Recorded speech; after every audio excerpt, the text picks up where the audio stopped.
Hey, what's poppin', everybody? Welcome back to another episode of Mir Musk, episode number 55, the Rhonda Findling interview. Rhonda, how are you doing tonight, sweetheart?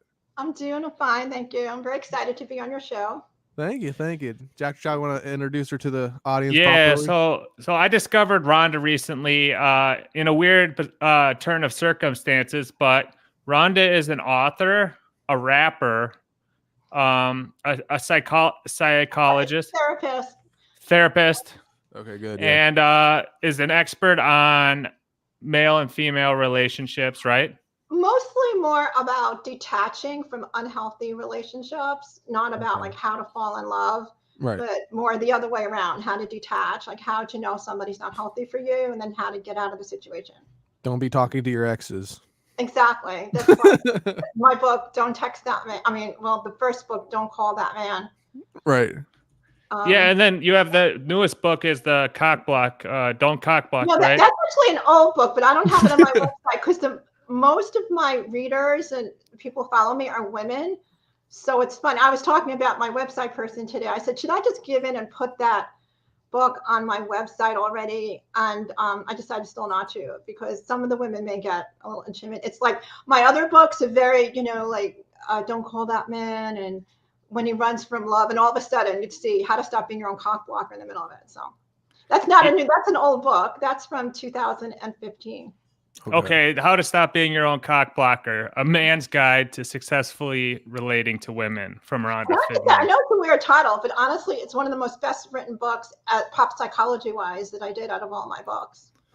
Yeah, no doubt. So, and then it's crazy because you were watching a show I was on, and then we started DMing back and forth, and then I discovered, so you had initially been doing a lot of streaming with Elisa Giordano, right? Oh no, that was in 2015 on the Kermit and Friends show. Kermit and Friends, right? And it's funny because I saw a clip of you with one of our buddies, Gino Bisconte.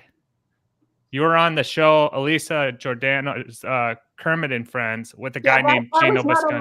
That wasn't a live stream show. That was a regular video podcast that originally Benji Bronk was on with Elisa. So they started it, and I think I may have been the first person to come on there. I was the therapist who was trying. That's when they were in a relationship, and I was trying to help them as a therapist. And then it evolved into like a comedy show, and then I evolved into being the therapist cougar because it didn't work with having a therapist on their show. It just didn't work. So it became a little bit like funny that I was the therapist. And then there was a lot of younger men, who were following her. And then I was getting like the drift off. Right. The leftovers. And you're an expert. No, the men who like the intellectual type, they were coming after me. So I evolved into a cougar on the show. And you've seen a lot of these incels on the internet over the years. Then you're an OG, so you're trying to help them, kind of, basically. Oh, the cock blocker book. It wasn't just about incels. It was actually based on a man that I knew who was his own cock blocker. That's why, like man I knew personally in a personal relationship. I said, you know what? Men need to find out how they stand in their own way of getting women. Or can you give us sometimes they've been getting sex or women, relationships, love, whatever you want to call it. Right.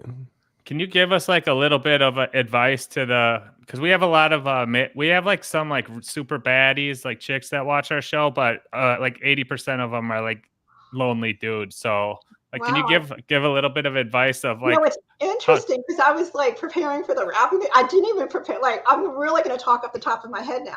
No, that's what we want. Okay, let me really. Imagine you're in a bar right now and we're just approaching you for advice. I think a lot of things. The biggest thing that I think is a problem is men when they have a lot of anxiety and due to, let's say, making a commitment, or they're feeling that closed-in feeling about like getting involved or living with somebody, they do things to sabotage it. And this is the biggest thing, is the critical. Now I'm talking from like as if I was addressing from the women's book, but I sort of transmute it into the men's book, but they'll come up with a critical list. So I've had male clients who broke up with a woman because she had hammer toes. I swear to God, like everything else was perfect about it, but she had hemorrhages. One man who really had a lot of problems. The woman was a really fantastic woman on paper, but she was taking antidepressants, and he really needed help more than her. And he broke up with her, even though she was doing better than him in life. She had a better job. She was making more money. She may have been more attractive, more popular, and she was on antidepressants. So he says, that's it. I have to break over that.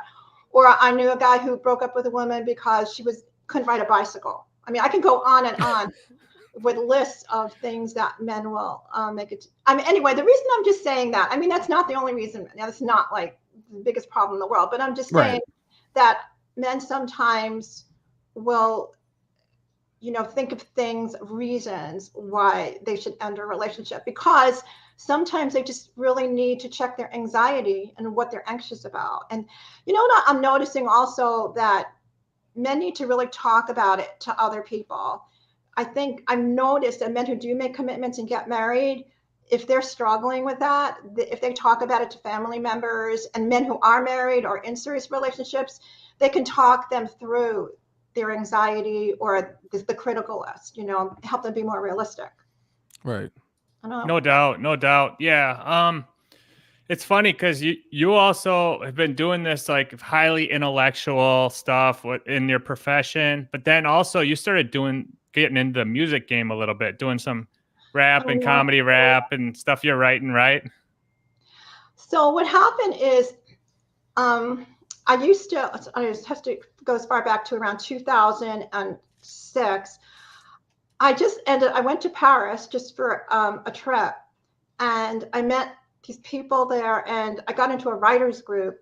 And when I came back in 2000, the next year, I met some people. They were into the open mic scene, the spoken word open mic scene. This is all expats, not people who are French. Although there's some French people, it's mostly expats. And I started to just, like fool around with it a little bit, like make a little raps. I don't know, it's just something like fun to do. And then what happened is, when I lived in New York then, and I said, why should I be into that scene just in Paris when I live in New York? So I started going to open mics in Manhattan, in the city. And most of my friends there were my age, but sometimes, and also, by the way, I was working on a memoir, which I've since published since then. So really the reason that I was going to the writers groups and spoken word and in New York, all that, is because of my memoir. But these young rappers used to come through the open spoken word open mics in the city. This is all like around 2007 now.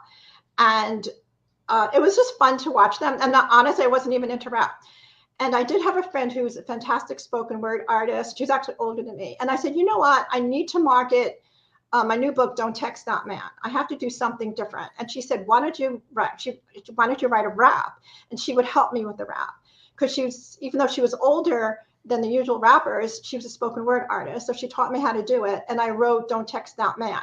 And so I started doing it. And then I would get so much attention. I was really good at doing it. And so I just kept doing it. And then I ended up on I had a video I made with a friend. You did a rap video? Oh shit! I know, I made Don't Text That Man video, and I sent it to Elisa right when she was still on the Howard Stern show. And that's just like the turning point when she started Kermit and Friends, and she really loved the video. And so then when she was starting Kermit and Friends, I went on there, and she would every time I go on, they would play the Don't Text That Man video. It was really funny. And so then I went from that to, because the younger guys, all that attention I was getting, I wrote the Cougar rap as like a storyline for her show. And then we would audition men on her show to be in my Cougar rap video. That was very funny. That's actually, I have footage of that on my Facebook wall. The men auditioning to be in the video. Is this it? There it is. Holy shit. I've never. Do you mind if I play it for a minute? I used that footage for the Cougar rap. I actually made a separate Cougar rap video. Yeah, that's true. That was taken. Yeah. This is just a little sample for the fans. Go to our YouTube page, subscribe. There's a lot of good bars out there, but we'll get into Mir and your crossover in music, but I want to play a little for the fans. Okay, that's True, fine. it's true, I can't deny. So if you're middle-aged man, don't even try. If you're young and hot, just count to 10. When you open your eyes, you'll be one of my men.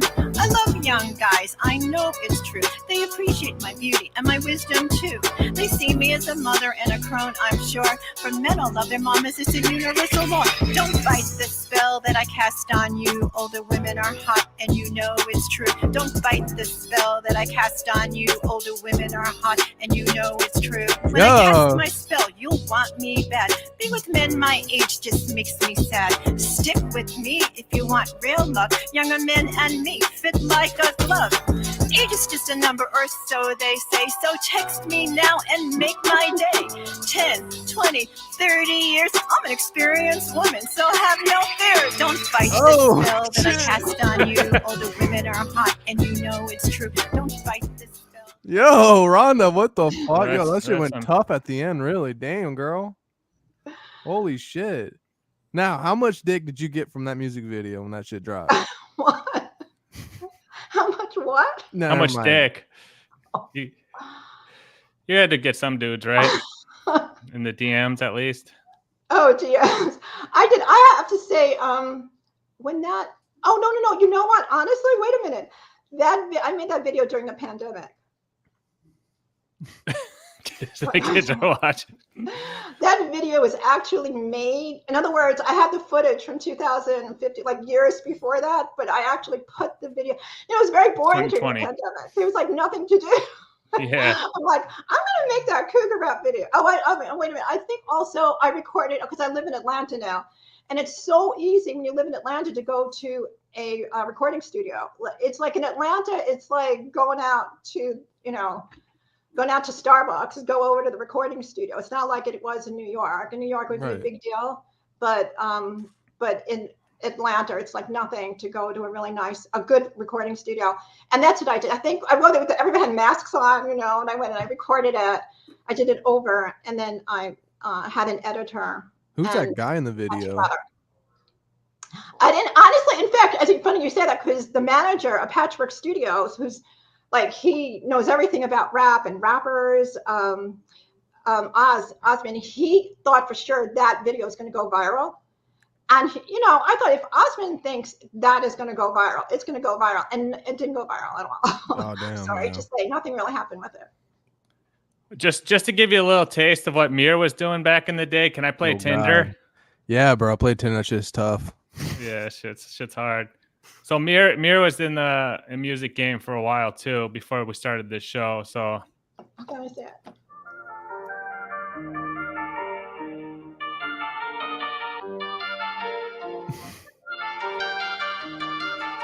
I want to be a porn star.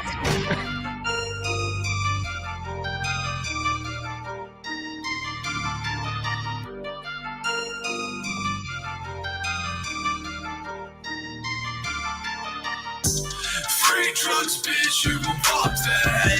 So damn gone that I lost track. My lifestyle, bitches pop that. In my own hell, faded were my two man. Sad bitch in the field, swipe left. So damn alone when I'm pillow press. Pop star life, you don't want this. Wear long sleeves for my scarred wrist. Witches ruins ends. I wanna feel it hit me house. I can see my hands. You don't know my brands, so high that I can feel it. Wait until I land, crashing and all around me. How the hell did you Ice Whip. Shout out Ice Whip. Let's go, Ice. We need him back on. That was Rhonda, really, what do you think about us as young men right there? Like, honestly, as a therapist, seeing those I two think you're both gentlemen. really, actually, I was, who was that other guy whose show it really was? Because Will Heron. I was telling him, I think like you and him, like you're both such nice, open-minded, intelligent men. I honestly asked him, I wrote that. Yeah, Like, you both seem like really nice guys, like for real. We're Thanks. sweethearts. We're sweethearts. So Mir did the music game for a bit, and then he went out to Hollywood, and they ate And I him up became and spit him homeless. out. I Yeah. sucked dick for money, everything, dude. It was bad. I remember What were one you like, time. what's that guy? Cat Williams? That's what he was saying. Yeah. Cat Williams was exposing all On the that. Shay Yeah. Shay Show, it's like, Yeah. are you saying what he's saying? I sucked them up and then I spat them out, basically. But either way, it was a I don't very know, you and fun. Cat Williams get together.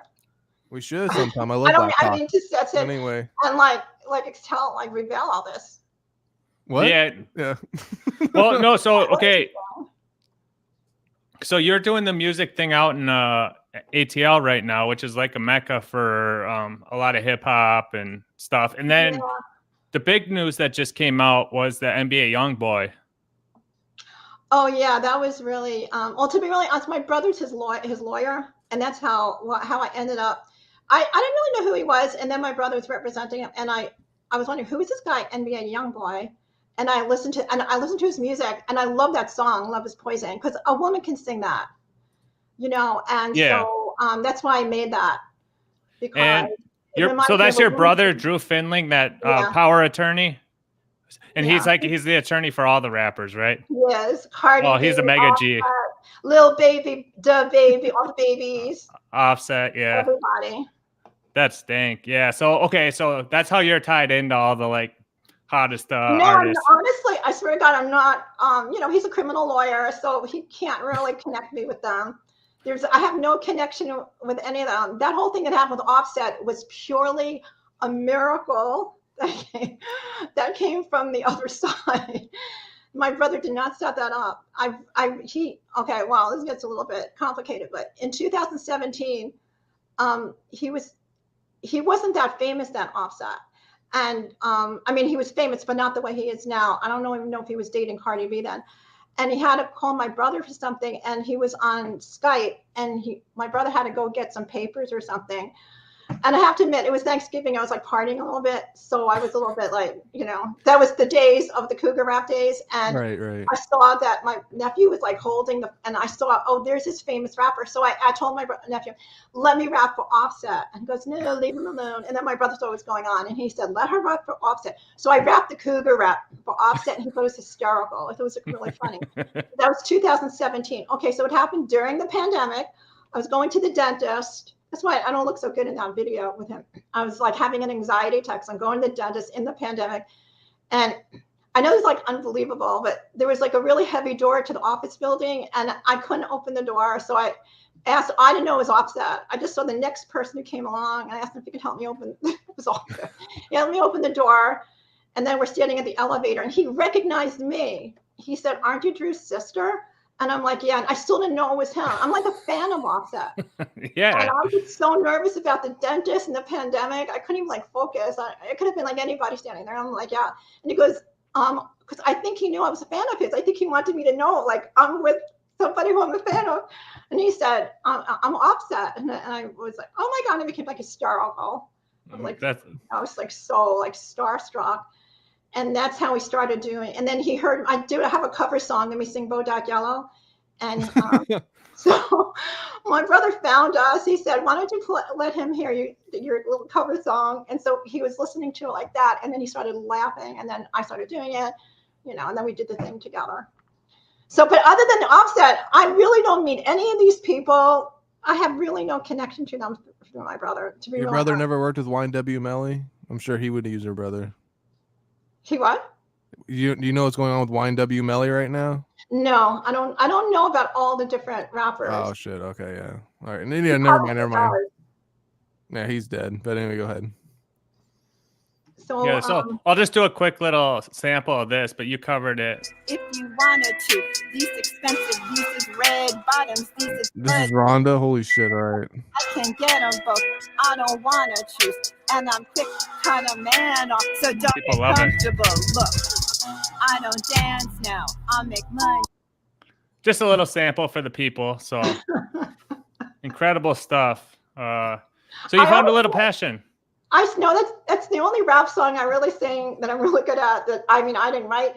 And whenever I go to karaoke, I have to just say this. When I go to karaoke, like, you can have the best singers in the world, like Broadway level singers. But when I get up and I sing Bodak Yellow, everybody starts. It's like I always win at the end of the night. I'm the one who was the best. No, because it's so shocking for people when they sing Bodak. They can't even believe it. They're like, It's Yeah. not usual somebody like me to be singing. And I mean, I have it almost memorized. It's not even like I'm just sitting there looking at. I could do it almost without looking at the lyrics anymore. You're breaking music barriers with that shit, I'm honestly. I'm in my own lane. Exactly. That's awesome. So what is what's like the personal, you got a man right now, or you looking for one? What's going on in the love life? Right now, I'm unattached. I am not in a relationship with anybody right now. I'm actually like super busy. I'm really into traveling and, just having a good time. No, I don't mean a good time. That came out wrong. Sorry. We gotcha. We got a buddy who's kind of in the same boat. He's like not looking, but he's also kind of unattached that we might try to set you up with. And he does a little rap too. Would you ever date a stand-up comedian? I would date a stand-up comedian, yeah. How about this guy's also a little bit of a rapper. Can we show you a little bit of him to see what your thoughts are, and maybe you can give us your thoughts? All right, Okay. one sec. Let me pull it up. Yeah, this guy is a New York-based comedian named Ray DeVito, and this is him here. He does a little rap too. He's from the trenches. So he's this guy in yellow here. Yeah. Oh, right there. Ray DeVito. 6523. Social security number, fool.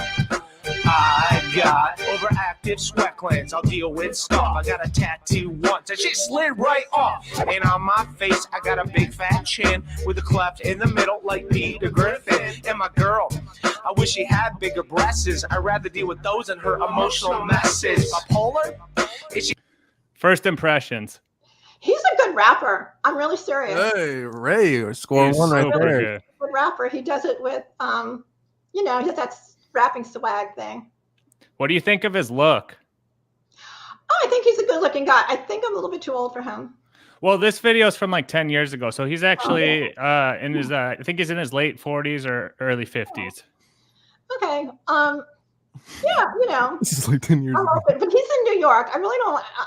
I'm really not into long distance things. That's the only bad thing. Where are you at right now? I'm in She's in Atlanta. ATL. Oh shit, Right? ATL, fuck, the capital of the music world. Yeah. Yeah. Yeah. Yeah. So okay. Well, so he's got some When he sway. comes to Atlanta, he can he's welcome to look me up. He can look you up and hit you up. I'll play a little bit more of his flow for a sec. But yeah, so this guy, he's been like perpetually single for a while, and I think he really just needs a good partner. So that's why I brought it up. Oh, And when you're saying like someone who cock blocks themselves, he's kind of that guy, because he has this philosophy that he's only into women who are into him. And So who are 35 or something, right? Yeah, he's something like that. But it's honestly like he has no women like to be chased, right? Like to some degree. No, sometimes women like to be the chooser, especially nowadays. If they're attracted to a man, I don't think there's anything unusual about them being the pursuer. I don't mean pursuer like they chase a guy down, but rather than wait for a little flower to be picked. I don't think it's like that anymore.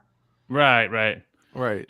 Yeah. So and then like he's got all these like hot because he's like been single his whole life, but he has all these like requirements for his Oh, that's what I was telling you about.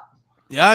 Earlier today, yeah. So his main thing is like he wants Yeah. he wants like really muscular women. Oh. Yeah. So Okay. Well, those women who are really into bodybuilding. yeah, he loves those.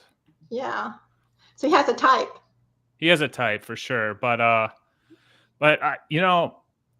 don't know. Like, I think you could give him. He could learn a lot from reading your stuff and maybe talking to you on like a professional level. Okay. So I'd that's rather something. get a client than a boyfriend, to be really honest. He might be a better client, but I'd rather have a client than a boyfriend if I had a choice. Rhonda, what's your take on Tinder nowadays and how it's destroyed our, the way we go about talking to people nowadays? Like just like online dating in general. What's your take on all that?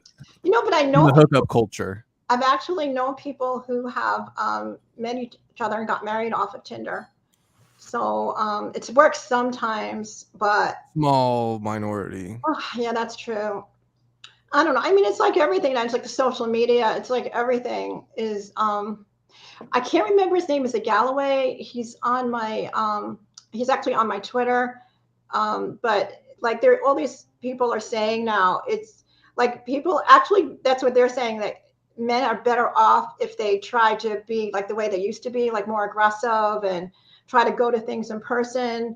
Right. I know it's hard because it's so easy to just do swipe right and left, but if men could try to force themselves to maybe meet women in more natural circumstances, they'd probably be better off.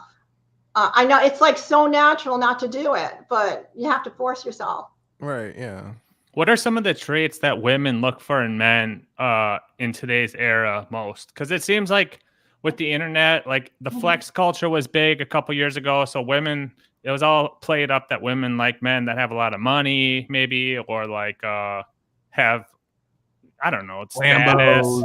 It's very confusing right now. I wrote a book. It came out last year, and about this whole marriage thing. And I was,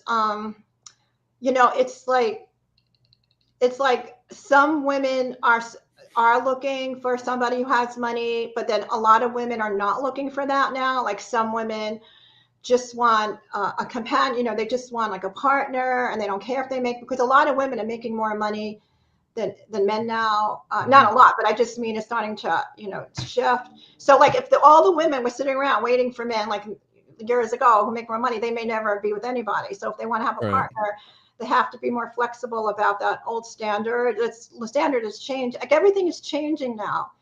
So because there's more women who are graduating from college more than men, there's more, I don't know, all these statistics are just all shifting around. So women have to really change their priorities.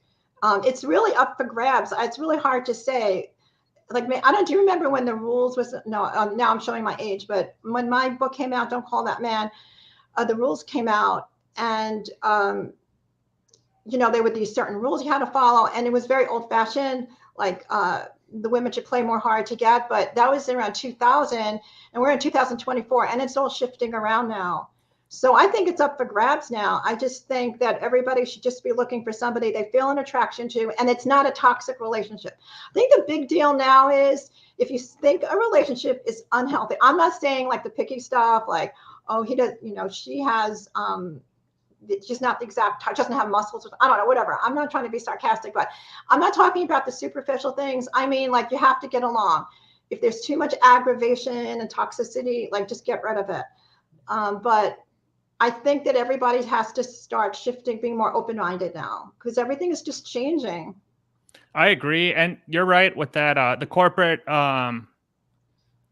shift, and like women are making more money. And Andrew Tate used to talk about this, that it's when women start making more money and gaining more status, it makes it even harder for them to find a suitable husband sometimes, because typically they want someone who's equal, like in making money or status or higher. And then once a woman starts getting it, for them, it can be challenging, and that it's just a changing dynamic as that shift is happening, where women are providing more of the resources now, whereas traditionally that was like the man who would do that, right? Exactly. And so women have to, I mean, I think if they want to get married or they want to be in a relationship, they can't hold on to those old standards anymore. They have to like loosen up. And the name of the book was Why Haven't I Gotten Married, or Maybe I'm Better Off. And it's just, there's just so, I don't need to say it, like some women are happy they didn't get married. Some women still want to get married. It's just like so out there now, like not everybody wants to get married anymore, or not everybody wants to have children anymore. And some women still want to get married, It's like sort of everything's up for grabs right now.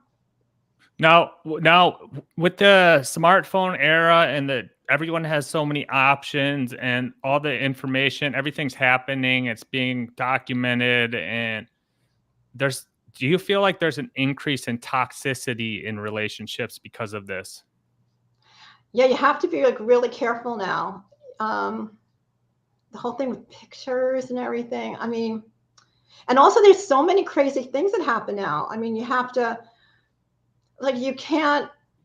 It's like I'm from the disco days, like you could just honestly, you could have a one night stand in the disco days and you knew you weren't going to die. The only thing you'd be scared of was getting pregnant. It was practice birth. There was no AIDS, like nothing.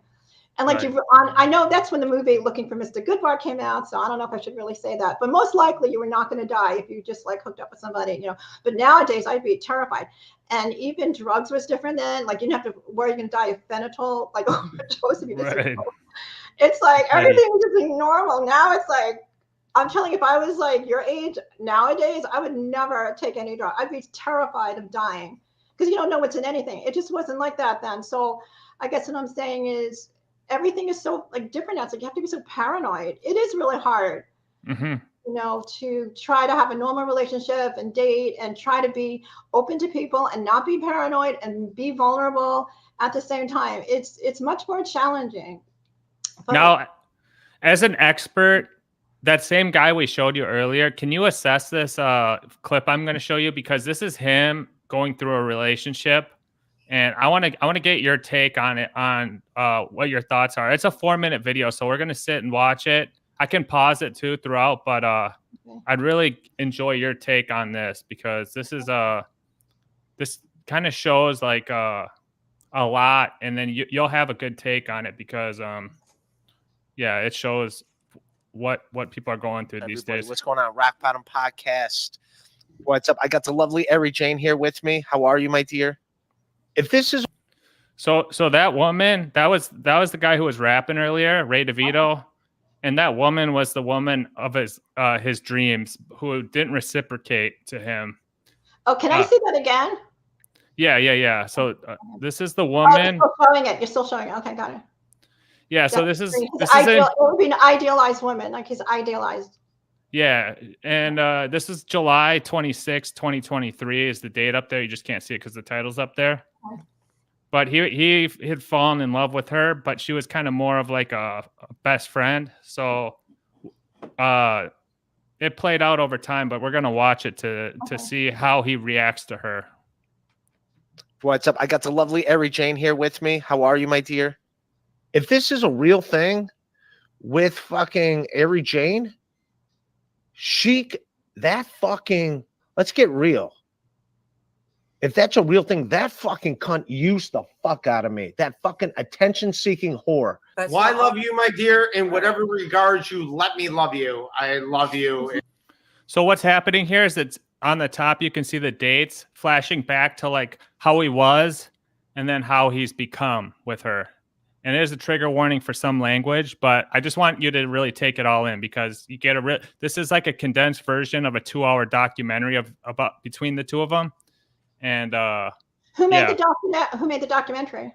This is done by the Institute for Ray DeVito Studies, IRDS. It's a foundation based out of the Northeast of the United States. Oh, but wait, Ray DeVito, he's the one who's in it. This is the guy, Ray DeVito. Yeah. He made the documentary himself. No, there's a whole institute that studies this guy. Oh, so he's not Ray DeVito? He is Ray DeVito, but the document was made taking found footage from his show and putting it together to create a narrative by this institute. And it's fun. It's got really strong funding. It's based out of the Northeast of the United States. Why did they make a documentary about him? Because people study him scientifically to understand and to teach people, future generations, about what to do and what not to do. So the Institute of Ray DeVito Studies, the IRDS, that's the foundation. The founding members are me and Franklin Scheckler, who's another great scientist.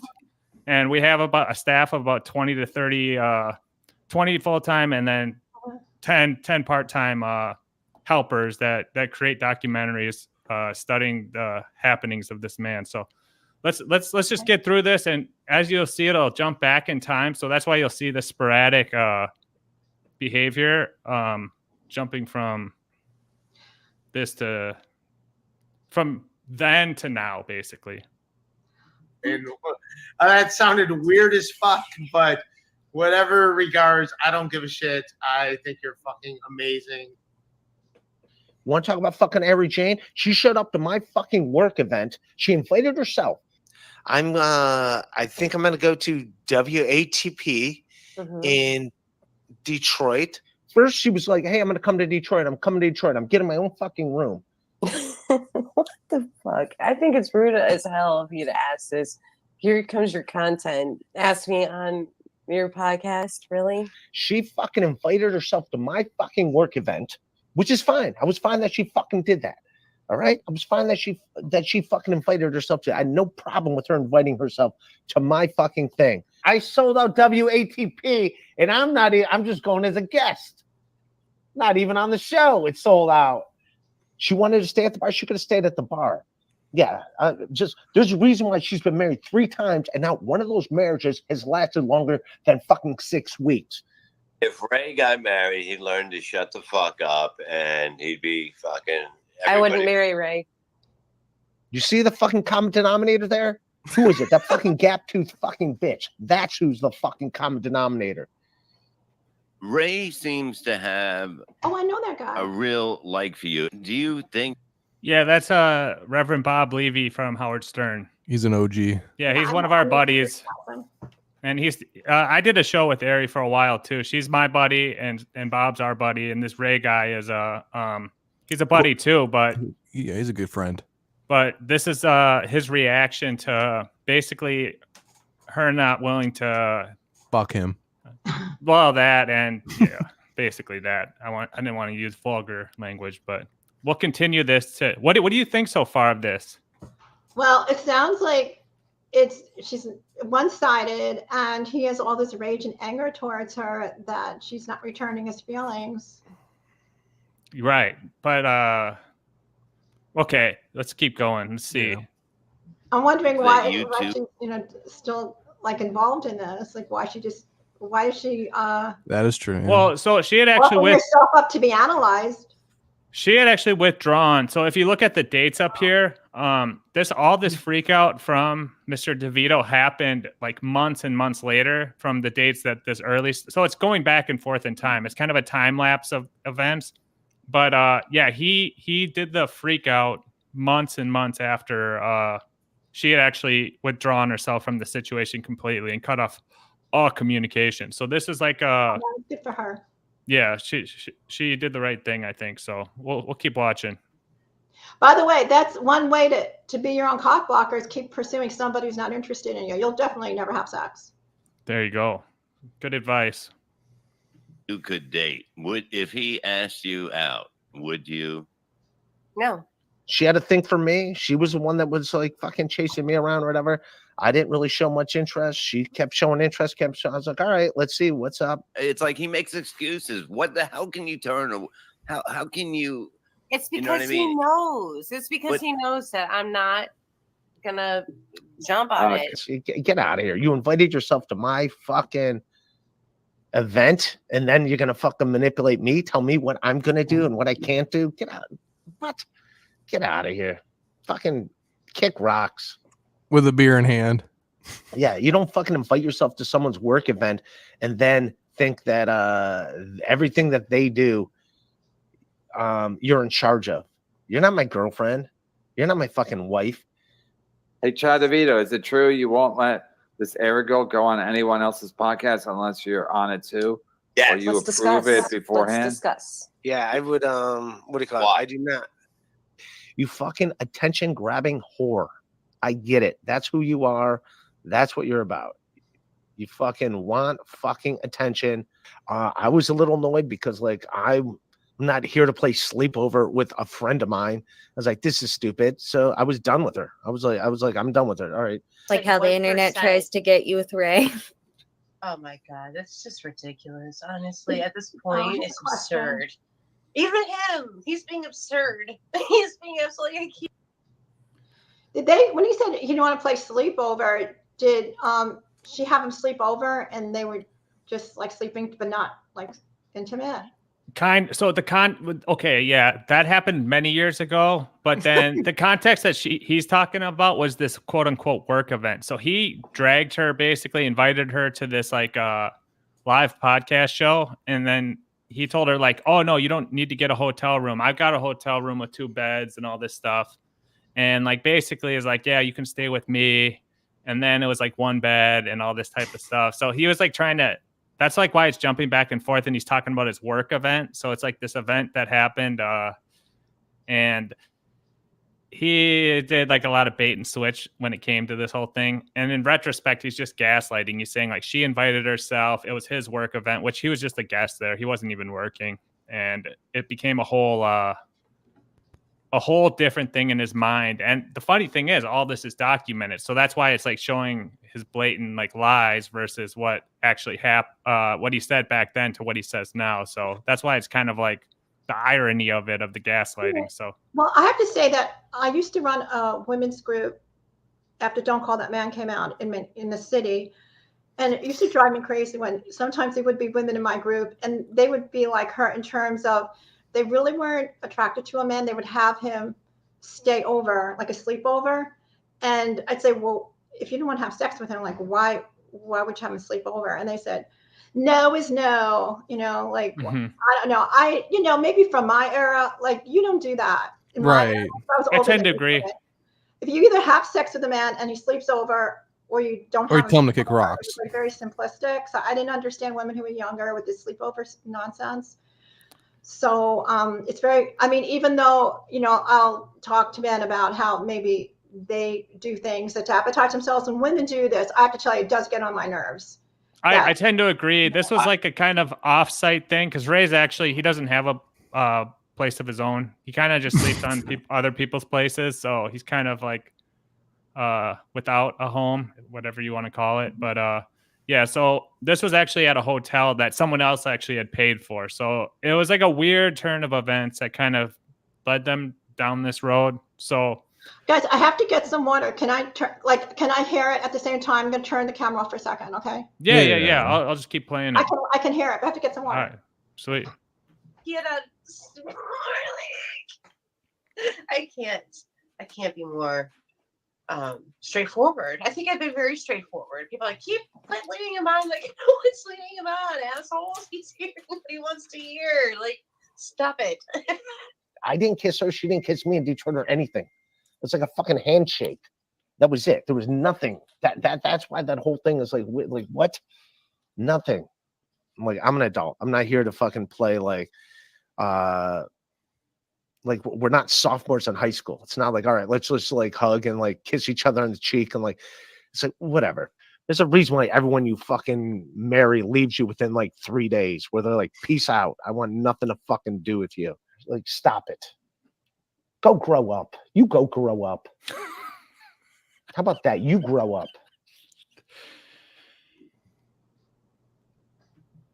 Hey, what's up, everybody? What's going on? Rap Bottom Podcast. Rhonda, any thoughts? Hey. Right, I'm trying to turn it off on my side. No, you're good, man. Yeah, so Mir, had you ever seen that before? No, that video, I've not seen that before. No, I've not. Yeah, because you're not really into this stuff as much. But I had to tap out, bro. He's too stupid. I had to tap out of that. But I thought since we had like an expert here. Oh, you're muted still, Queen. Yeah, so yeah, what'd you think of that guy? The way he handled that? I'm a little bit surprised you wanted to match me up with him. Like, thanks a lot. I wanted to get an unbiased. You want to know if I wanted to date him? I don't think he'd be. This man needs to go for therapy for a while before he dates anybody.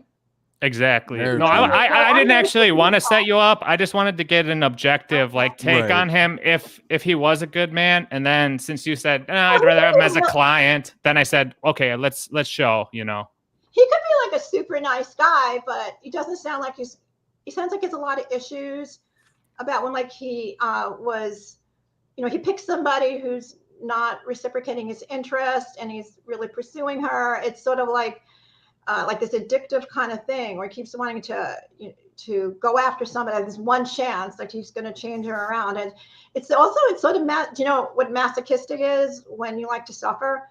I mean, It's a masochistic kind of behavior. Keep pursuing somebody and they keep rejecting you over and over and over. There's something masochistic about that. And then he's getting super sadistic by him insulting her and putting her down and devaluing her because she's not interested in him. She has the right not to be interested in him, and he has the right not to hang out with her anymore. Like, usually if you like somebody and they're not interested, you just don't bother with them anymore. That's, I think the normal way to proceed. Right. It's people with, sanity do. Yeah. So, but I don't know if you guys are trolling me a little bit. Like, is that really? I don't know anything about this guy, so I'm not trolling you. Trust me. I know everything. Or is that just for a show? Is the what? Is it just for entertainment, or is it really? This is really No, serious. we're looking for your actual professional opinion on this matter. Honestly. Yeah. No, seriously, we are. Yeah, because it's almost it's like his going on camera and expressing his anger towards this woman. It's almost like, is he just trying to be entertaining, or is it he really seriously putting himself like in like a reality show of I'm so angry at her, like for real? He's actually mad about it. Yeah, because his thing is, his program is every day, every night he goes live with nothing planned. He just turns on the camera and reads the chat, and he just drinks and takes his pills. And so you really get a picture of what his life's like, because he shares a lot of his feelings and stuff. And this is like a storyline with this woman that she used to be on his show a few times a week. He'd have her as a guest, and they were kind of like a co-host, but like just as like a guest type thing. So there had been like a built up like storyline that had a reality story or whatever of what had happened here. And this is kind of like the. Can I say, and I hope, oh my God, I hope I don't get a hit for this, or take a hit, whatever they call that when people are going to be angry. You can say whatever you want. Somebody, I made a short film about me and a cougar situation. I got into 6 film festivals. That's La Vie on Rhonda. It's right on my YouTube. Anybody can go look at it. And I have to say, somebody with that experience, this is not really good. That's the storyline. Like, I don't see where the storyline is. So you like a girl and she doesn't like you back and you're pissed off at her. Like, where's the story? Do you know what I mean? It's not very entertaining as a story. It's not. That's why it's not like a story as in like they scripted it. It's just this happened, and like actually the real freak out that he had lasted like many weeks, and it included blockings and like getting all mad about it. But that goes on all the time, so that's why I don't see where the story is. I'm going into filmmaker mode. Sorry, I've switched. Therapist to rapper to filmmaker. No, it's like big deal. Like I can tell you 10 people since we've been talking, 10 people just block somebody. Like no, it's not. It's not a big deal, but it's just like it's not gonna. That's his narcissism that he thinks such a big deal. He has to make a show out of it. Right. That's narcissism. That he's so self-important. It's not entertaining. And to me, it's just some footage of a guy's angry at a woman because she doesn't reciprocate his interest. There's no story there. I know. So anybody who's a filmmaker or a budding filmmaker who has any experience in filmmaking, they're going to be like, or a TV or website material. There's no story there. Hey, Steven Spielberg's not knocking down his door to buy the rights to his life. I'll tell you that. Yeah, there's no real story there. It's not like his life's going to be turned into a movie. It goes on every 5 minutes. This is happening. I mean, right. But I just wanted to get your take as being. Okay, I mean, I'm glad that you showed it to me. I gave him a clinical opinion of him, and now you've got me telling you that he's self-important and narcissistic. It's just getting worse and worse. This poor man. I hope he doesn't. We've gone from you trying to match me up with him to like now I'm like saying he's narcissistic. I just wanted your wherever he is. I don't know this guy, by the way. I've never met him. He may be the nicest man in the world, so I sort of apologize a little too. He's a sweetheart. He won't hurt you. He's a good guy. So this is like my assignment to be on the show. So whoever you are, I apologize. Whoever you are. Do you guys like? I don't know if you remember, but back in the '90s, it was I was on the Ricky Lake show and Geraldo and Maury Povich, and I would go on as the guest expert. And they would throw the situation at you, and you have like 3 minutes to summarize the whole thing. I don't even know who these people are. So that's what this reminds me of. Like, this is the situation, summarize it. Well, you want to see something else that's weird? He's never had a girlfriend, and he's 50, right? I'm starting to feel sorry for him. That's like really sad. It is, but he's fine with it, according to him. So right, he's. I don't know who actually said he's never had a girlfriend. Yeah, or as long as he had one girlfriend, but she lived overseas, and he just like he met her on a message I board. thought or he something. dated Dallas Cowboys cheerleader or some shit.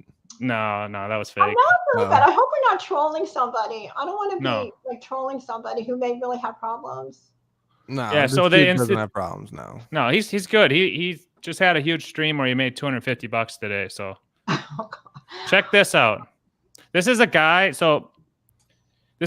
There's another guy who streams named Kevin Brennan. He used to be on Saturday Night Live, and he looks up at to this guy as like a father figure, right? Because he doesn't have parents, so this is like his father. But check out this behavior. Yeah.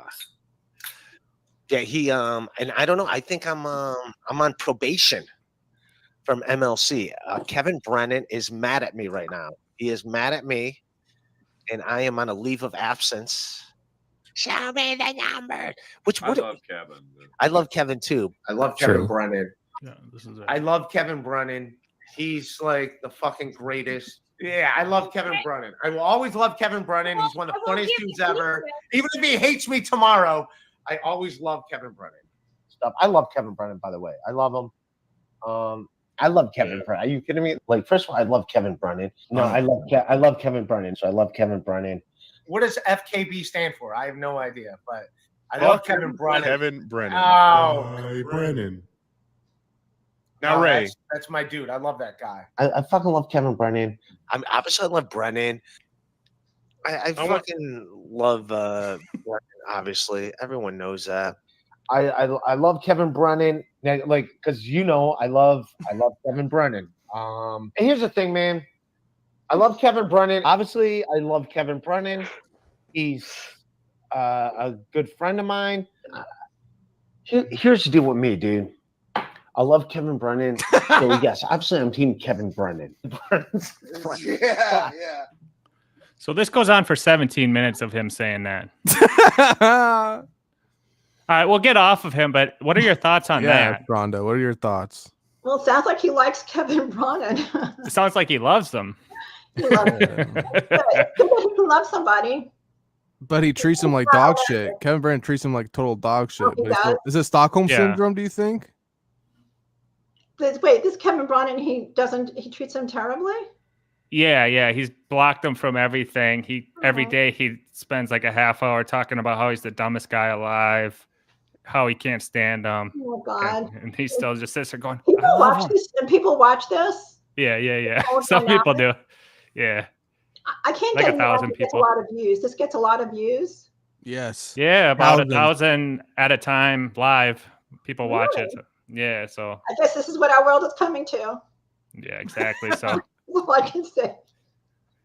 yeah, so I I don't know. I don't understand the entertainment value in that. I'm sorry. Rhonda, would what are you love- talking about? You freaking rap girl. You know it's entertainment value. All right, you know it. I'd rather watch me. Talk about narcissistic. I'd rather watch myself. but Rhonda, I'd as rather a watch Cardi B. Cardi B, she's a baddie. Yeah. As a senior researcher at the Institute of Ray DeVito Studies, I'd like to extend an offer out to you. I see Franklin Sheckler's in our chat too. I don't If see you any chat. what? I don't see the chat. Oh, it's over on the side. Are you on your phone? I can't visually see it for some. I'm probably better off because when I used to be on Kermit and Friends, I did not like looking at the chat. I used to start like I couldn't even concentrate. I would start Right, it's just distracting. So I'm actually happy that I cannot see the chat. I would love for you to dedicate some time to research this guy and maybe write a book about him. No, I'm not going to. You could do it. It could be written in conjunction with Rhonda and Dr. Chow and Sir Franklin Sheckler. I think we could win get a Nobel Prize from it or something. Pulitzer Prize, yeah. So Rhonda, have you seen men like this before in the past that you've dealt with, maybe possibly as clients? Have you ever dealt with delusional, narcissistic men like this Oh before? my God, yes, very no, seriously, all the time. A lot of times they don't come to therapy though, so I wouldn't see one in my practice, but just in life, I would. How do you cure that shit? Seriously, they have to go for therapy. And I'm not saying it like as a funny comeback. I really mean it seriously. They have to go for treatment. for therapy. Treatment, okay. No treatment. Well, you know, and when you're in a clinician, you say treatment, but I know to the average person it sounds like so serious. No, Right, sounds, yeah. I'll say it in pop normal language. They have to go see a therapist.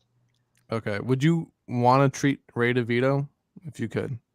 I have really strict rules though. Like I have very intense cancellation policies. He may not like the fee that I charge. He'd have to be so committed. A lot of times, you know, people say go for therapy, but if you go for therapy, you have to be committed to it. You have to go at least once a week. You have to pay a certain fee. If you cancel, you have to still pay, or you know, you have to reschedule. There's a lot of like a commitment to it, and so he may not really be up to that. To change, you have to want to change, right? You have to be really committed to it. Right. And I've had men who are clients. I actually still have men who are clients, and some of them are just regular. They're like the most committed clients that I have. I mean, they're really committed to it. They abide by my policies more than women sometimes because they're business people. You know, Right. Sometimes men have, I'm not putting this as a put down to women in no way, but I'm just saying in general, sometimes men are more respectful of it because, you know, they're business. And if you have policies, they go by your policies, opposed to sometimes women will act out and they're like, oh, I don't take this seriously, you know. So sometimes men make the best clients. No doubt. Yeah, I suppose. It's something potentially we could discuss with him and see if he'd be into getting into. Why are you so invested in this guy? You know, what's your thing about him?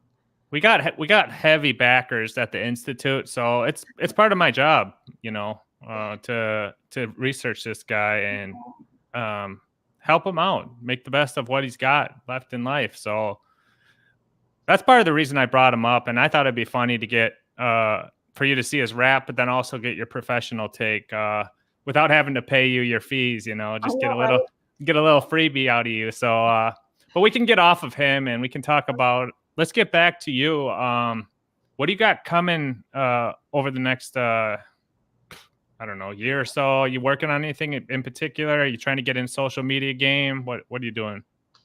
I don't know. I'm actually going through a little bit of a transition period now, I think. I really can't even say. I mean, I have different projects. I have an online Don't Text That Man online course now, which is made through AI. I just came out with that, and I'm working on maybe doing another memoir of relationships I had as an adult. So I'm working on writing that. I don't know. I have a lot of things, little projects that I'm sort of juggling, but nothing specific. I'm going to be doing some traveling. So anywhere in particular you're looking to go? Yeah, I'm definitely going for sure to Boston and just around the whole Massachusetts area. You know, like the Berkshires and all that, and coming out in beginning of June. Stop by the Institute while you're up there. What? The what institute? Stop by the Institute for Ray DeVito Studies. That's where the institute is? It's in Boston? Yeah. I bet it's right near Harvard Square. It is. Yeah. So, yeah. Rhonda, can I see it on Harvard Square? Rhonda, can I ask you a personal question? I don't know if I'm going to answer it. What is the most romantic, most deep connection you ever had with a human being, relationship wise, that you had, you know, intimate, that you can tell us? Well, it has to be, we're talking about romantic, not. Yes, like romantic, definitely. And what happened? Like, how good was it? How did you guys develop such a strong relationship? And then what ended? I would say, well, I don't know. That's like a really hard question because every man I had a relationship with, there was like something special about it. It's really hard to answer that. I really mean it. It's not fair. I don't mean to me, but I mean, it's not fair to each man that I was thinking, oh, maybe this one or maybe that one. It's really hard to answer it. If you had to pick one guy on the top of your mind. Relationships that I've had. One I wrote a novel about. I was once involved with the man. I honestly was like very deeply in love with him, and he got arrested for inside trading information. This is during the disco days. And you left him for that? No, I didn't leave him. I went to his sentencing. Shoot. Anyway, I was using it for content because I wrote a novel about it.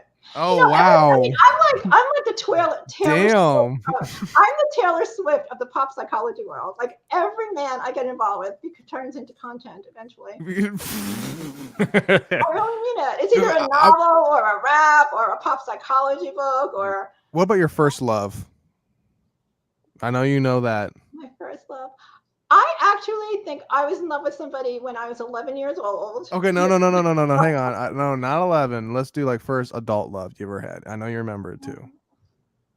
Look at you blush. Come on. Oh no. Okay, the first one that really was a mature kind of love was when I went off to graduate school, and there's a man I was involved with when I was in graduate school. That was my first time I was really far away from my family, and I was almost like living with him. You didn't have your father there asking who's that? No, I had no family. I was in Chicago in graduate school. Nice. And my family lived in New York, so I think that was the first, like really mature adult kind of relationship. I mean, how'd you like Chicago? Huh? How'd you like living in Chicago? It's funny because I just went back there a couple of years ago because I hadn't been there since graduate school, and I have like this refresher thing in a course, and I have to tell you, I was there during the whole disco era, and I loved it because I mean I know it's going to graduate school, but every weekend I'd be at a BBC's. That was the Studio 54 of Chicago, and it was a great scene. It was a great nightclub scene during that time era. And that nightclub is still there, except it has a different name now. I took footage of it. Where was it? On Ohio Street? No, it's on Division Street. Oh, yeah, okay. Fucking Division there. BBC's, and then across was Mother's. Yeah, there's Mother's is at least from what Mother's and Mother's 2 are still there. Yeah. Yeah. Rhonda. Nice. Rhonda. Yes. Who was the first man that your father approved of? My father wasn't not too like you knew about this guy. He wasn't like a very like super strict kind of person. So it's not like your dad was pretty chill then. Father and he approved or disapproved. I didn't have like a family like that. Both of my parents just not like that. Oh, okay, because I have a daughter, so if you could give me some advice, because I'm a brand new father and I'm only 26. She's 8 months. I'm 26 years old, so I'm very young. So I was wondering, as a former, excuse me, I'm sure you're still sexually active to some extent. I don't want to get into that with you. You know what I'm saying. But you had a father, obviously, and you were at a young age when you're somewhat rebellious. And I'm guessing you're Jewish, correct? Yeah, I am. So you came from, I guess, somewhat of a Jewish traditional family. It really wasn't traditional. But you know what? I think it's better you just ask me the question about you. Because then we're drifting away from you and the question you want to ask me. Okay, gotcha. So how did you what was some advice you'd give to me towards my daughter when she comes of age, like around 17, 18-ish? You have a long way to go, though. Right, but I just want to hear a therapist, because when's the next time I have Rhonda Findling on this fucking show talking about it? You know what I'm saying? Well, it's funny because in my family, everybody's having babies now. So everybody's talking. So this is like something that's really on my mind because I'm watching like my nephew, like he's going to be a dad. And then I'm seeing my niece's husband. Like I'm seeing all these young men and they're all having children. And I was thinking about it. What's going to happen when these kids are going to be older with these men? I guess, you know what? It's if you're a very very invested father, you're very hands-on, and you have a really good relationship with your daughter. It's gonna be hard. I'm not gonna lie. It's gonna be hard to see your little girl dating all these horrible men that are out there. It's gonna be hard. But I think you're strong. I think you'll be able to. I'll be all right. I'll be all right. Fine. I'm strong. I'm strong. What I was going to ask you though, also, this is an interesting question. I'm going to make a statement though about fathers. I think that if you're a really good father, then she's going to have a lot of high self-esteem, and if she feels very loved by you, she's going to have high self-esteem, and she'll pick somebody who is a really good person for her. And I really mean that seriously. Okay. So you won't be that upset about it because you'll see he's a really nice guy and you'll be happy that she's happy. Gotcha. So I have one more question. She's not going to pick some dysfunctional. Some fucking scumbag biker gang guy or something. A what? Biker gang, he said. But no, I mean, yeah, they'll probably pick someone who's no Tom Selleck's for me. Especially if you're a good role model. A guy like her age, somebody you would like somebody similar to you, Like same if you're ethnicity. your daughter, she's gonna select somebody similar to you because you love Right. somebody like dear old dad, and then you'll feel comfortable with him, and you'll get along with him, and you'll see her happy. So I don't really think if you have a good relationship with your daughter, you're gonna have a problem. I don't. Yeah. Thank you. You're I welcome. I have one more question for you on that though. Okay. Since you're a therapist within relationships at the same time, and this is someone that's in the chat's asking this, and this is actually something I would like to understand more is what is your take on the more modern use of sex toys in relationships? Do you think that kind of hinders couples, or do you think that kind of helps actually couples? Well, I think if it doesn't stand in the way of their intimacy, I think it's fine. I mean, if it's going to stand in the way, if the woman just gets attached to a vibrator and doesn't want to be with the man anymore, that's not good. You get Right, something like like you do that? something too much too often, you Yeah, I start mean, you getting don't want the addicted woman to it. that's all, like she's like dating a vibrator. You don't want that. Right, You and I'm know, I sure mean, that it happens. just helps if it supports their relationship, I think it's fine. What's your thought about the pervasive access to pornography nowadays? I do think that's a problem, and I'm really serious. I think that some guys are getting so addicted to pornography that they can't even be with a real woman anymore because it's sort of and I'm being really serious. It's not. I'm not the only one saying that. It's coming out in studies that are being done and also they don't even have to be with a woman. There's so much available pornography and simulation and like things they could see online that it's just making it. That's what that Professor Galloway is talking about. Like men don't even have to bother being with a human being anymore, and it's sort of making it worse. So it's actually not good. Right, childbirths are down, everything's down right now. Yeah, no, it's actually a real problem. Yeah. So, I mean, it is what it is, but this is like, it's not just coming from me. If you hear some of these experts in this area who have real statistics and academic studies, it is actually a problem. Who are some? But that's the way it's going with that whole AI thing. Pretty soon they'll probably just have robots, Just jerking us off. Yeah. Who are some of the people? Who are some of the people in pop culture that you think are admirable as role models these days? Because it seems like it's so many of them are. There's some inverted like things that are being elevated, basically. Right. I felt so bad that I don't know. Is Cardi B still with Offset, or did they finally break up? I was so happy when they were together because I thought that was a really romantic relationship. They met when they were young and they had children together. She was telling girls to pop their wet pussies, though. Yeah, I know. I don't like that. I don't want my daughter popping her wet pussy. Yeah, I don't really like that. I love Bodak Yellow and some of her other songs, but I don't like that song. I mean, what about Kim and Kanye? That was the Un-American Idols that just didn't make it. I think something's really wrong with. I mean, I really think he has some kind of mental illness, like bipolar or something, and yeah. So, yeah, exactly. So, she's not with him anymore because I don't think that's a healthy relationship because something's wrong with him. So she hooked up with Pete Davidson, and that dude's healthy. They were, well, they broke up, so I guess it wasn't too healthy. But I want to say that whole thing with Kanye with that woman, and she puts on those weird clothes and she's half naked. I mean, I don't really understand that whole thing he's doing with the woman with the clothes. Do you know what I'm talking about? Yeah, his new wife. Yeah, I saw that shit too. It's like so strange to me. Yeah, he's on one right now with Vultures 1, and then Vultures 2 is coming out in a couple weeks, and he's supposed to release like 5 albums this year, so we'll see. I mean, he's man, so you never know. But Rhonda, go ahead. Oh, you're about to say something. Sometimes it's disappointing because some people they're married for like 9 million thousand years, and then all of a sudden you hear they're getting a divorce.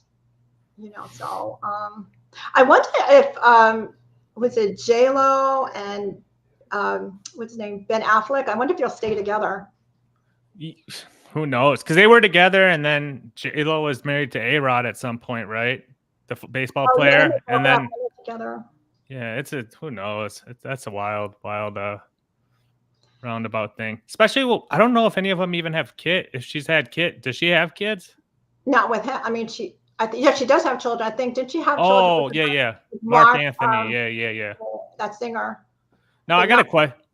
Okay. I got a question because It seems like you were tied in with the Stern people, right? Howard Stern. No, I was just on Kermit and Friends, but I was on when he was actually watching she was commenting on it.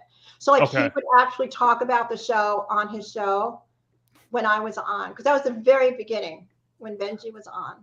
So we aren't neither of us really watched Howard Stern, but we've had a bunch of the Howard Stern people on, and a lot of people say I'm like the Benji guy, which I don't know who the Benji guy is, but what's I don't really understand the parallel why you would be the Benji guy. What's he like? Which one from that show said that? I actually am a fan of the Howard Stern films. I'm a closet fan. Yeah. I like his take on current culture, and I love his interviews. He does great interviews. Oh, when he did Barbara Streisand, I was like, I was the only interview I heard of Barbara Streisand was his, because that was the only real interview. The Queen. But anyway, who said that you were like Benji? I mean, I do know. I mean, from being on that show that time when Benji was on, I know a little bit about him, and I don't see the parallel. This other streamer called Hack Ride said it to me once, and I was like, "Oh, okay." I didn't know who Benji was, but he told me that he's one of the writers. He's been on there like forever, like since I think I don't know the exact year, but he was there for a long time, and he was already 2015. So 15. He's been on there. He's been working for him for a very long time.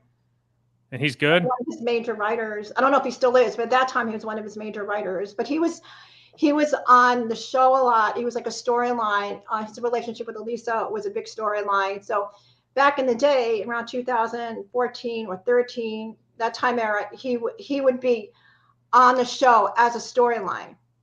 But he doesn't probably do that anymore. I mean, the few times that I even listen to it, I only listen to when he has an interview. But I never hear him be on the show anymore. But I know he's still one of the writers. I mean, I only know that because once in a while, like you'll hear, like they'll mention his name or something. What about Stuttering John Melendez? Do you remember him? He wasn't on the. I mean, I don't know anything about him. Okay, because he is. We've had him on too, and he was really big.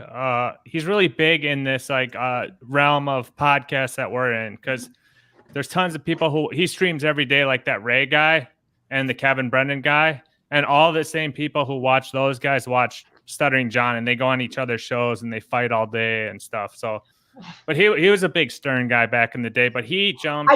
I mean, remember him listening to the show that he would go on interviews. He had like really long hair. Yeah. I mean, that show was so famous in the early 90s. It was like everybody knew Howard Stern in those days. Yeah, they marched with him, right? New York or something like that. Yeah, and I was living in New York. It wasn't even like you were a fan. It was like, even if you weren't a fan, you knew who these people were. It was a movement.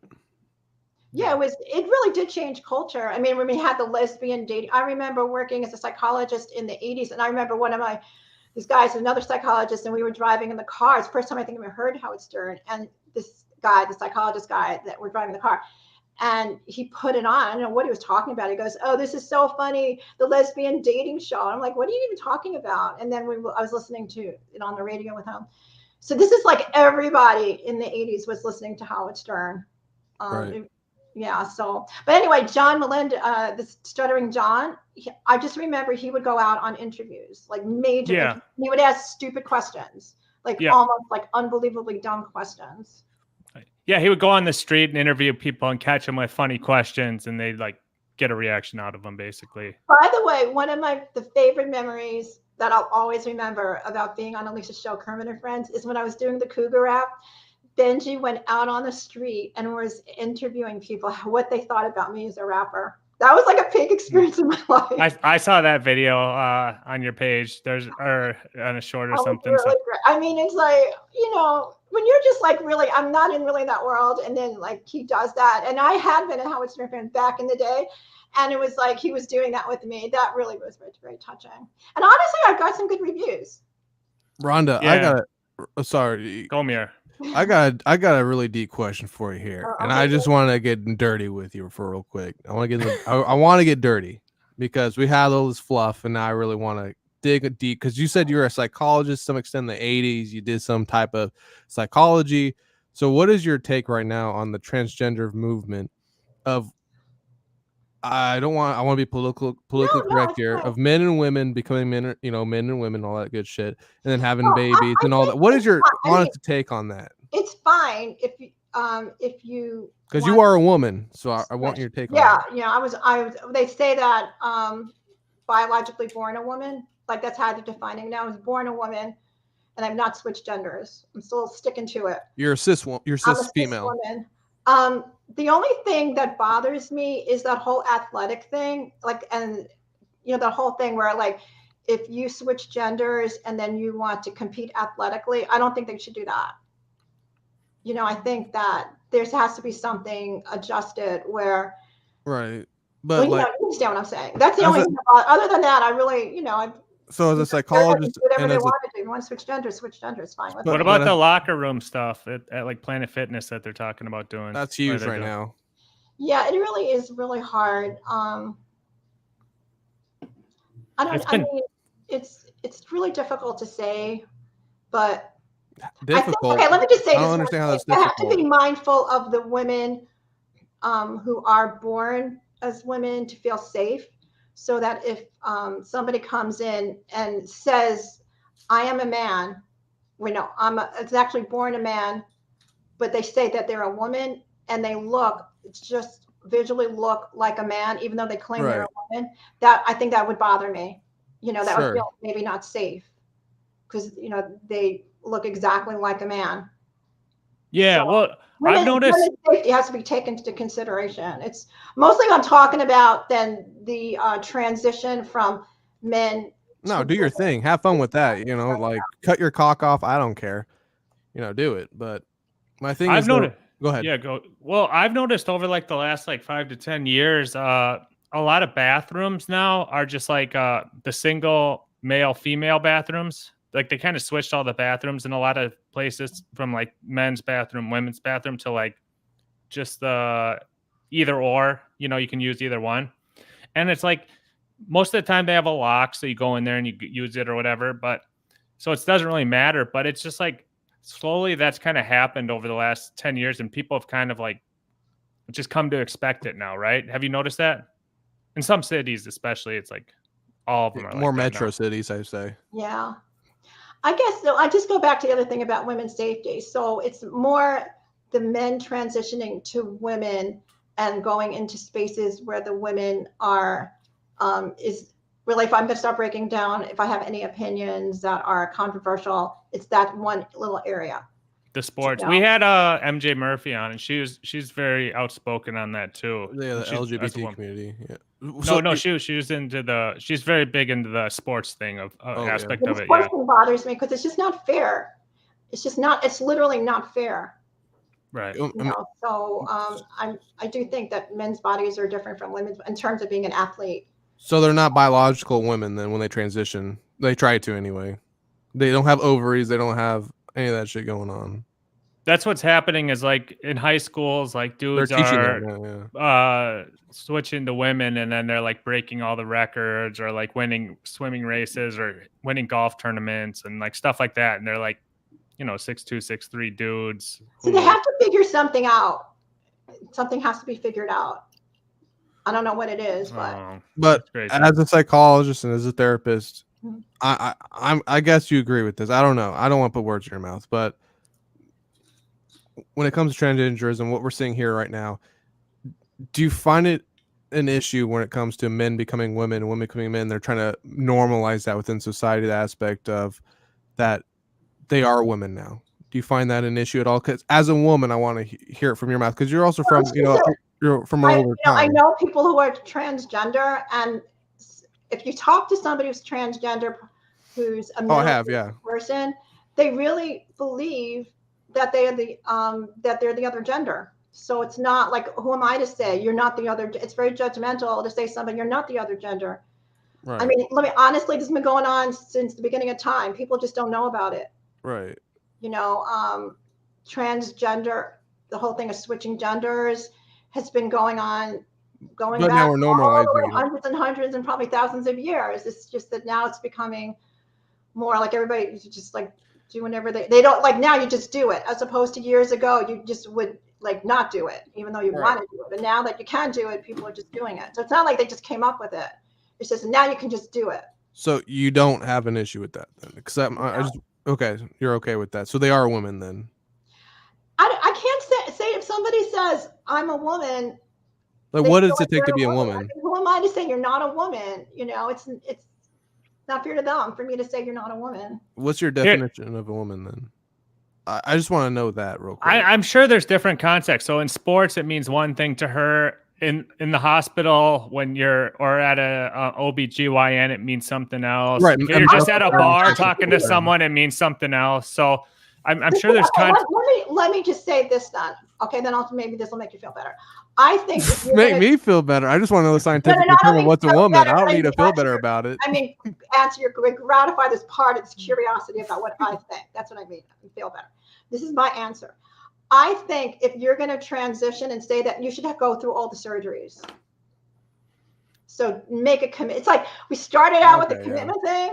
It's what ended up with the commitment. Don't have a deep voice. Don't rape our children in bathrooms. That's what we want. That's okay. My answer then is if you're going to say that you're a woman, do all the surgeries and the hormonal things and commit to it. That makes sense for defining it. What about have you ever had a client who was like expressed they're thinking about doing it at some point? I guess you can't really say specifically about it. I've had these things happen in my practice, and I don't feel comfortable talking about it. No, sure, of course. Everything's said in I mean, everything is anonymous, but hypothetically, would you do it? I can't feel comfortable talking about it. Sorry. Could you do hypotheticals? Would you encourage it or no? If somebody, it really depended. It depends on how old the person was. Let's say 20s. Well, let me just tell you something. If you do go for the surgeries, you can't just go to a doctor and have a surgery. You have to be seeing a therapist for years. You need documentation. So I would have to see that person for years. Like they would want to see me for a very long time to get the documentation to have the surgery. These surgeons, they don't just go cutting off your penis or making make-believe vagina. You know, they don't do that. That's what Christian right activists tell us. They want documentation. Okay, because like right white Christian or whatever the fuck they are just telling us, you know, you see the media all the time, like, oh, they're just chopping off kids' penises. I'm like, are they? I don't think that's actually really happening here. You know, I don't think they're just doctors just encouraging little kids to chop their dicks off. These are people who've gone through medical school and did residencies. You know, they had careers invested in this. You think they're just going to go willy-nilly, just go do some surgery on somebody's genitals or a mastectomies? It doesn't work like that. You know, you have to, there's insurance companies involved. People have to go for years for treatment. I say that in a clinical way, treatment. They have to go for therapy for years. There has to be documented. There has to be a signature, a sign off from therapists that they've seen this person and the person, you know, has been working on this, and whether the therapist thinks it's something that's, you know, realistic or it's a good decision. Is it a good decision? People don't want lawsuits, you know, so they have to say that it's a good decision, that this person really wants this, and that they're sure of it, that they've discussed it in therapy, that it's been processed and discussed and worked through. That's what really goes on. So I don't know if that answers your question. No, you're good. I get what you're saying. I get it. No, it makes sense. And Mir's he likes to talk about. No, I just like that type of shit. But I'm not talking about people. This is why I said that I think that they should have all the surgeries and everything if they're going to commit to it, because somebody who doesn't do that and just says, I think, if it's a man and he says, I've decided I'm a woman, and doesn't take hormones and doesn't do the surgeries, and then just goes into a dressing room or the spa or something, and is walking around and he looks just like a man visually, but he says he's a woman, that it's scary to them because they're afraid, you know, like when he's going to, you know, sexually assault. Yeah, like with that swimmer with that's not the same thing. That's not the same thing to me as somebody who commits to it, goes for therapy, does it for years, and is committing to having the hormones and the surgeries and everything, and they're going to see a therapist. Those are two different scenarios to me.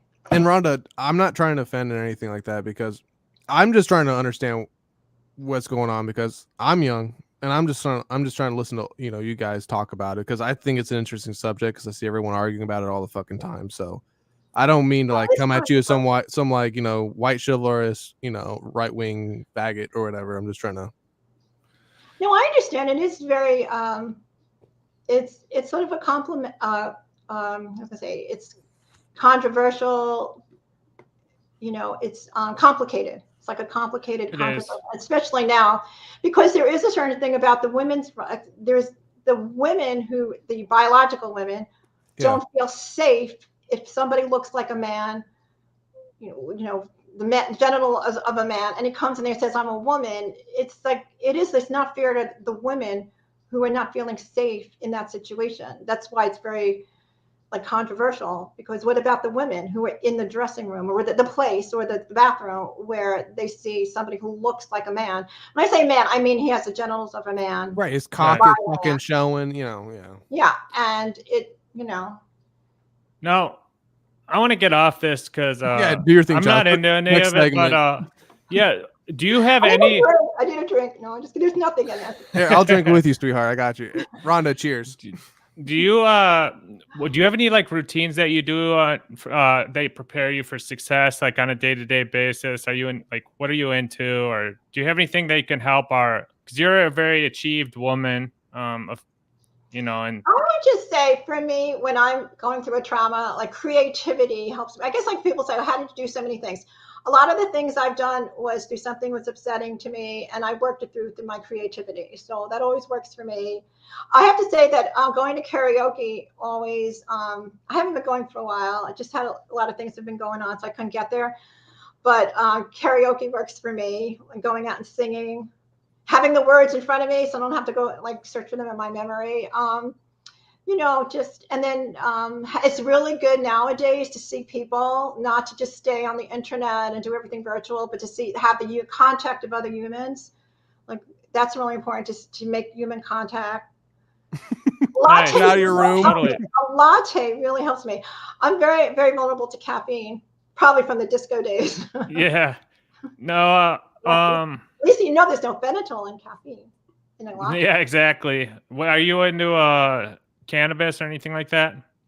No, I'm going to be really honest. Back in the day when all my friends were smoking, I used to get very paranoid. Like I cannot smoke pot. I'm talking about the olden days. I couldn't smoke pot. I used to get paranoid. If I was with a guy, I would accuse him of putting. I used to. It was always the same routine. If it was a different guy, like, oh, did you lace this or that? I used to say the same thing. I was so annoying. Like men would be like, "Oh God, what am I with her?" I'd be like, "I know you put something in this." It was a horror. I used to beg, when is it going to wear off? When is it going to wear off? I'm not afraid of pot. I never was. And now I heard it is so strong now. I would end up in a psychiatric ward if I probably inhaled one time. Yeah, and it's sprayed with chemicals and grown in certain ways. And yeah, so you got to be careful with that. But okay, on the music front, is there any new artists you've been vibing with or following lately? Not really. I'm trying to think. I'm not a Taylor Swift fan. I sort of don't really understand the whole. Her live album was beautiful, man. What are you talking about? I know, but I mean, in terms of, I know she's a good so singer. bad. And Travis is lucky. Huh? Nothing. Go ahead. You said Travis, that guy that she's dating. You know that guy? He's a lucky gent. I know she's a great artist, but I guess this thing where she's such a phenomenon, it's just a little bit shocking to me. I guess maybe because of my age, I don't really get the phenomenon part. You know Offset. I don't even know who Offset is. So really? Oh, that's Cardi B's husband.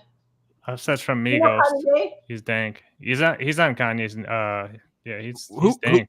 Who was the Migo that died? I forgot that dude. He got shot in the bowling alley. Takeoff. That sucked, dude. I heard Takeoff got shot in the head. I was like, fuck. Yeah, Offset's he's got some good flow. He's dank, but yeah. No, I'm on here. Gonna come after me now. Other Swifties gonna be like, Rhonda, could you hook me up with some like people in Atlanta? You know what I'm saying? No, I don't have any real contacts. You know, you heard of the emo scene. Come on, you know some people. Emo? Wait, the emo scene? You mean when people? You know some people, girl. Don't play with me. I know you know someone. Come on, you got help a homie out. I'm trying to make it. I'm broke right now. I need to make some bread. Oh God. I got a mixtape. You got a friend that can hook him up as I be know a sugar mama? I know so many artists who are just like, let me tell you, they're I need only producers, not artists. It's so hard to make it as an artist nowadays. It's so You're telling me. I'm eating ramen, man. I'm drinking 99-cent beers right now. It's very hard to make it as an artist nowadays. It's not like it used to be. It is so hard. I'm really serious. It is. Because you know why? Everybody's competing against, it's like everybody's competing against each other. It's like a free for all. Anybody can go online now and try to become famous. So everybody's trying to become, it's like all the horses are lined up. Like even with the books. I mean, back in the day when Don't Call That Man was got published, it was like, bam, once you were published by a major house, like your whole life could change. Nowadays, everybody's still publishing. So those days are over. It's just like a free-for-all, music-wise, publishing-wise, film-wise. Everybody's making a film now. Yeah. You know, so it's just very, very hard. Rhonda, do you have any patients you could hook me and Chow up with? Patients? Yes. Any female patients you think that Chow and I would align with properly? It's unethical. Guys, I have to get off though. Oh, I have to end our session. Was it me? Appreciate it, Rhonda. No, I have to get No, off. she can't. You can't get her in trouble with anything. But do you want to promote any of the any of your socials while we're here? Well, I'm on Instagram. It's Rhonda, RHONDA, then underscore, and then Findling, FINDLING. And that's Instagram. And then the Twitter. Everybody knows the Twitter. Yeah. Because I've been doing your, reposting. I think it's the same thing. And then my website is rhondafindling.com. That's an easy. You can find all of that on my website. So it's and your YouTube is Rhonda Findling. That's where a lot of your good videos are. So check those out if you want to see. We played a little bit of it, but honestly, really appreciate you coming on. We didn't. We learned a lot from your perspective on, just expertise, and you do have a lot of stuff for people to go check out, including, like we mentioned, the books, the videos, and the social media. There's a lot of good stuff. And especially if somebody's trying to not contact somebody, they have the Don't Text That Man book and the Don't Text That Man online course.